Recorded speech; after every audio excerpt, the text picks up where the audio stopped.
Dios los bendiga, hermanos. Bienvenidos a este canal, Jesucristo nuestro eterno Salvador. Bueno, pues vamos a continuar con nuestro libro que estamos leyendo. Nos toca esta vez el capítulo 8. No temeré la pestilencia. No temerás pestilencia que ande en obscuridad. Salmo 91, del 5 al 6.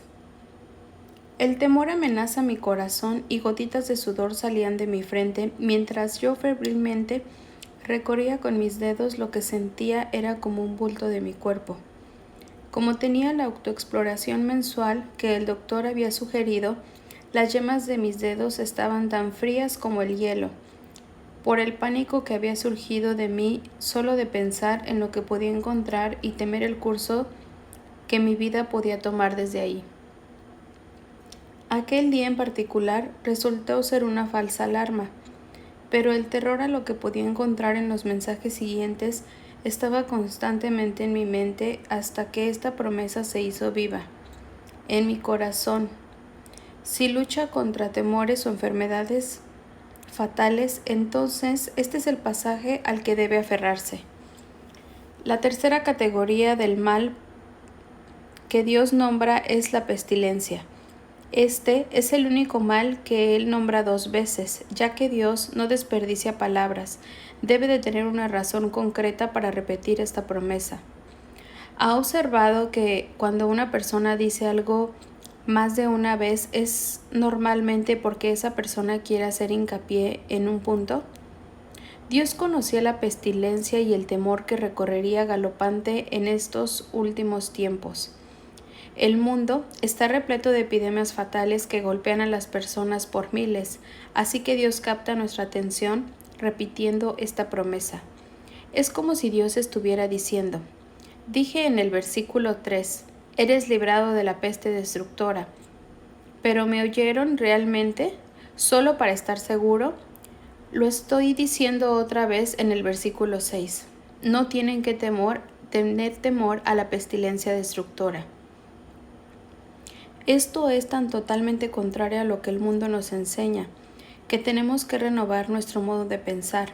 Solo entonces podemos comprender el hecho de que no tenemos que tener miedo a las enfermedades y a las epidemias que hay en el mundo en la actualidad. Cuando comencé a estudiar por primera vez este salmo, recuerdo pensar: no sé si tengo la fe para creer estas promesas. Este pensamiento estiraba mi fe y mi mente hasta que pensé que se rompería con una cinta de goma que se extiende demasiado. Dios, sin embargo, me recordó que la fe no es un sentimiento. Fe es sencillamente escoger creer lo que Él dice en su palabra. Cuanto más escogería creer la palabra de Dios, más tenía el conocimiento de que podía confiar y apoyarme en ella completamente. Nuestra herencia no está limitada a lo que nuestros ancestros nos han transmitido genéticamente.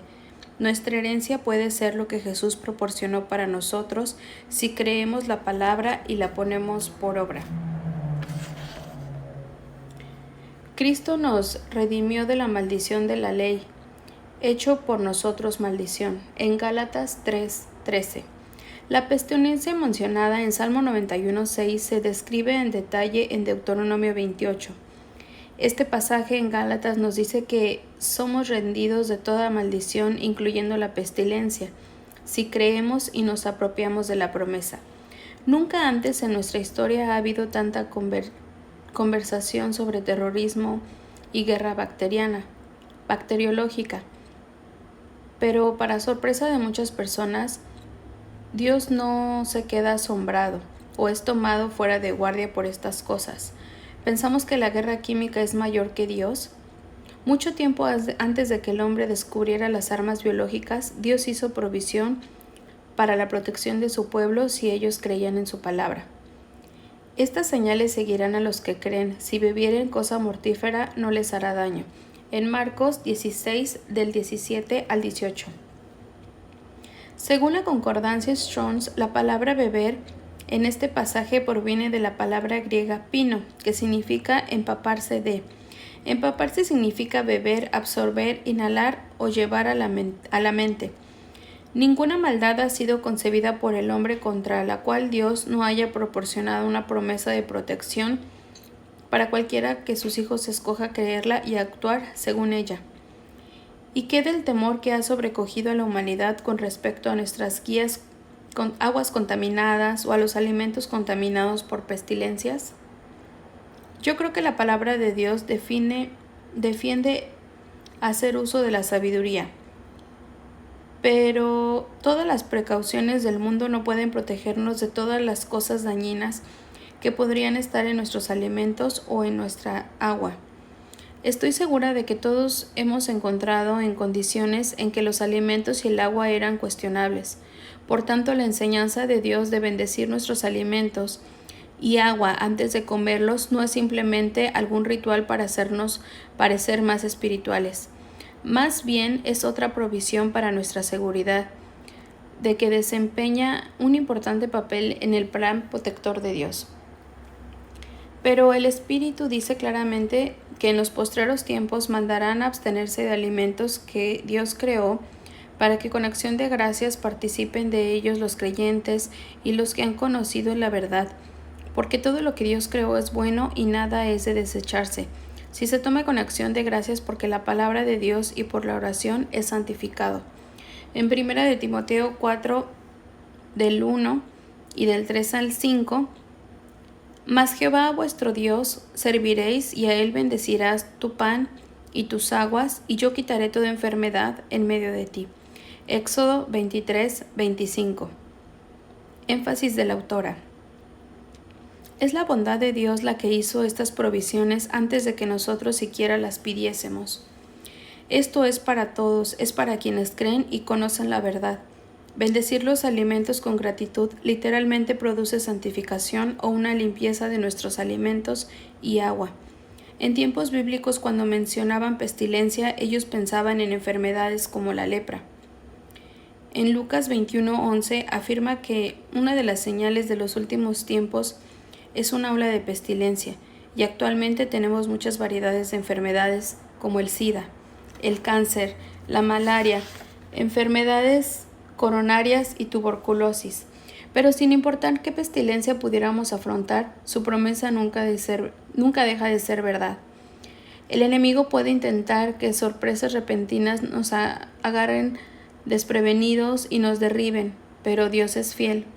Su palabra es verdad sin importar cómo se ven las circunstancias, a veces. Por ejemplo, yo nunca he visto a nadie permanecer tan firme como mi buena amiga René Hod, cuando el doctor le diagnosticó las últimas etapas de lupus. Algunos de sus principales órganos estaban dejando de funcionar y los doctores se habían dado por vencidos.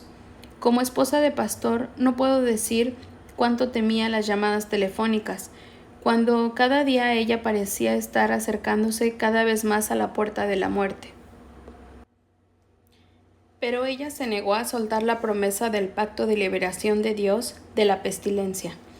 Más de 10 años después, ella sigue viva y bien, contra todo pronóstico, y predicando la palabra de Dios en iglesias y cárceles por todo el país. Algunas personas reciben un don de sanidad instantáneo, pero René lo tomó por la persistencia, por negarse a soltar sus promesas de sanidad y reclamando centímetro a centímetro un pacto de protección de Dios. Algunos piensan que necesitan una palabra especial para reclamar ciertas promesas de la Biblia, pero René consideró la palabra de Dios como escrita justamente para ella. Qué gozo fue 2 años después cuando ella y yo fuimos juntas a Filipinas a dar seminarios. Fuimos en una barca hasta una de las islas más remotas y llegamos varias horas después de que el seminario estaba dispuesto a comenzar. A nadie le pareció importante. Las preciosas señoras nos estaban esperando pacientemente. De hecho, una de las damas había vadeado varios kilómetros en marea baja para llegar a la reunión. Nuestra ropa estaba sucia debido al largo viaje en barca y habíamos sudado mucho por el calor tropical, pero nadie pareció notarlo cuando comenzamos a llevarles la palabra de Dios. El doctor de René la vigilaba con atención.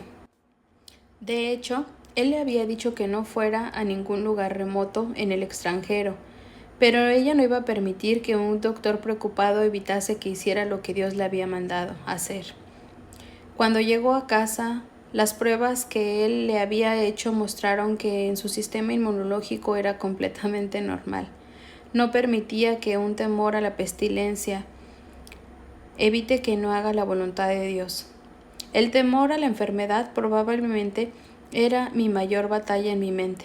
De todo lo que el Salmo 91 ha hecho por mí, fue este pasaje el que me hizo vencer.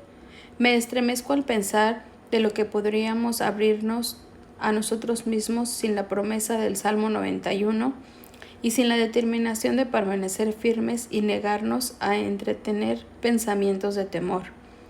Lo que permitamos que quede en nuestra mente es nuestra elección. Por tanto, si deseamos operar en este pacto de protección, tomar autoridad sobre emociones y pensamientos negativos es imperativo. Es sorprendente ver cómo la sencilla frase, sencillamente no iré ahí, disipará esos pensamientos de temor de inmediato. Estoy segura de que esta promesa de protección de plagas y pestilencia recordaba a los judíos la inmunidad completa de Israel de las plagas egipcias en las tierras de Gosén. El destructor no pudo entrar donde la sangre había sido aplicada. Aún en el Antiguo Testamento, Dios declaró: no temerás pestilencia que ande en oscuridad, mas a ti no llegará. Salmo 91 del 5 al 7. Énfasis de la autora.